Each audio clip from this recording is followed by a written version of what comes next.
फायदा, निर्भय बनो याचा फायदा झाला. जंतर मंतर आंदोलनामुळे जनता जागृत झाली आणि निर्भय कसं होता येईल यासाठी एक संधी प्राप्त झाली. माननीय अण्णा हजारे यांनी सुद्धा या निर्भय या शब्दावर, निर्भय बनो याच्यावर आंदोलन चालवलं होतं आणि त्याचीच परिणिती आता ह्या आंदोलनामुळे झाली आहे आणि त्याचा फायदा सैनिक समाज पार्टीला झालेला आहे, होणार आहे, होत चालला आहे.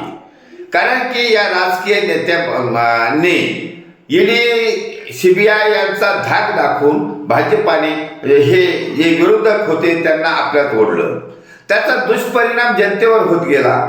जर एवढा मोठा नेताच घाबरून जातो तर आपली काय कथा. त्यामुळे राजकारणामध्ये जनता अंडर प्रेशर जात होती, आणखीन अंडर प्रेशर जात होती आणि या 90% भ्रष्टाचारी वंशाचे गुंड प्रवृत्तीच्या लोकांच्या दबावात जाऊन मतदान करणं भाग पडत होतं. कारण त्यांच्या प्रवृत्तीचेच त्यांचे कार्यकर्ते असतात. त्यांचे कार्यकर्ते म्हणजे जनता नव्हे. जनता ही स्वतंत्र एक एंटिटी आहे, आयडेंटिटी आहे, संघटना आहे आणि एक ग्रुप आहे, वर्ग आहे, समाजातला वर्ग आहे. जनता ही स्वतःच्या विचारावर असते. जनतेला माहीत आहे, सुशिक्षित जनतेला माहीत आहे की भारतीय राज्यघटनेने आपल्याला विचार स्वातंत्र्य दिलेलं आहे. वैचारिक पातळी जनतेला माहीत आहे. परंतु मध्यंतरीच्या काळात या राजकीय नेत्यांच्या गुंड प्रवृत्तीच्या उमेदवारांमुळे जनता ही दबावात गेली आणि अंडर प्रेशर जाऊन मतदानही करावं लागलं.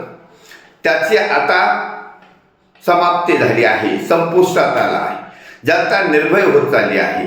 जनतेने भगतसिंग, सुखदेव, राजगुरू यांच्यापासून प्रेरणा घेतली आहे.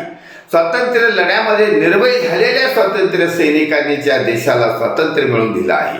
मग आता तर हे लोक इथले आहेत, आपले आहेत आणि यांच्या दबावात जाऊन जर आपण लोकशाहीला संपवण्याच्या या कृतीत सामील झालो तर आपण ॲज ए ह्युमन बीइंग भारतीय राज्यघटनेने दिलेल्या अधिकाराचा, स्वातंत्र्याच्या अधिकाराचा आपण वापर करत नाही असं होत चाललं होतं.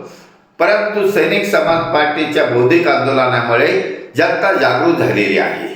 जनता आपलं मत व्यक्त करू लागली आहे आणि सैनिक समाज पार्टीने सर्व जनतेला आव्हान केलं आहे, निर्भय बना, निर्भय बना. कोणालाही न घाबरता आपलं मत स्वातंत्र्य अबाधित ठेवा, जेणेकरून या देशामध्ये जनलोकतंत्र आणता येईल, जनतेचं राज्य आणता येईल, जनतेसाठी चालवलेलं राज्य आणता येईल आणि जनतेनेच चालवलेलं राज्य आणता येईल. त्यासाठी जनतेने या सैनिक समाज पार्टीच्या बौद्धिक आंदोलनामुळे सावध होऊन, निर्भय होऊन या देशामध्ये, भारतामध्ये, महाराष्ट्रामध्ये छत्रपती शिवाजी महाराजांच्या रयतेच्या राज्याची क्रांती करण्यासाठी सैनिक समाज पार्टीच्या उमेदवारांना अल्प खर्चात निवडून देऊन सैनिक समाज पार्टीचं सत्ता राज्य आणण्याचे हाती ऐतिहासिक कार्याला हातभार लावण्यासाठी जनता जवळ आली आहे, जागृत झाली आहे